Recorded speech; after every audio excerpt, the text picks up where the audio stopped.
Dimana anak-anak kalian hari ini akan menerima materi yaitu tentang kepemimpinan. Kalau berbicara tentang kepemimpinan, mungkin kalian sering mendengar baik di televisi, di koran-koran, atau mungkin teman-teman lain kalian berbicara tentang kepemimpinan. Kalau kita lihat, kepemimpinan adalah suatu kemampuan atau kekuatan dalam diri seseorang untuk memimpin dan mempengaruhi orang lain dalam bekerja. Tentunya seorang pemimpin harus punya kemampuan atau kekuatan dalam diri, karena dia dituntut untuk mencapai target atau tujuan yang telah ditetapkan.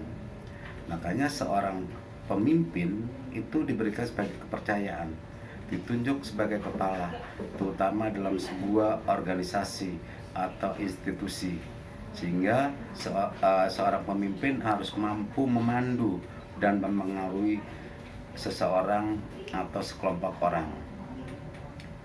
Nah, kalau kita lihat secara umum, pemimpin itu harus memiliki aura karismatik yang ada pada dirinya, harus memiliki visi misi yang jelas, mampu mengendalikan apa yang dipimpin, dan tentunya pandai dalam berkomunikasi. Namun yang paling efektif, pemimpin adalah orang yang mampu menyesuaikan gaya memimpin dan beradaptasi dengan berbagai situasi. Contohnya di kondisi saat ini, yaitu kondisi pandemik, ya, seorang pemimpin harus mampu mengubah yang tadinya belajar dalam proses luring, sekarang kita ubah dalam proses daring, sehingga tidak lagi bisa dipaksakan dengan kondisi bertatap muka secara langsung. Makanya seorang pemimpin itu harus punya tujuannya harus jelas. Tapi untuk mencapai tujuan itu ada beberapa hal yang harus dilakukan. Yang pertama, harus memiliki sarana. Sarana ini penting karena untuk mencapai tujuan itu, ya. Yang kedua, mampu memotivasi orang lain.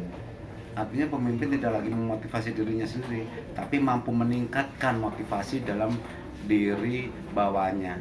Dengan kata lain, pemimpin bisa memotivasi bawahannya agar mencapai tujuannya. Bapak rasa itu aja yang Bapak sampaikan materi kepemimpinan hari ini.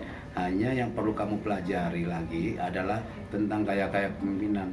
Kamu bisa melihat di televisi atau mungkin di masyarakat dan sebagainya, gaya-gaya kepemimpinan yang ada. Karena setiap orang dalam memimpin, gaya kepemimpinannya itu berbeda-beda. Silakan nanti kalian bisa browsing di Google atau mungkin ngobrol atau mungkin bertanya pada orang tuanya tentang gaya kepemimpinan.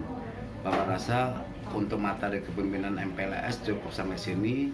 Mudah-mudahan nanti di waktu luring kita bisa berbicara lebih banyak lagi tentang pemimpinan, terutama pada saat pelaksanaan upacara. Itu aja yang Bapak sampaikan, kurang lebihnya mohon maaf. Bapak akhiri sekian. Assalamualaikum warahmatullahi wabarakatuh.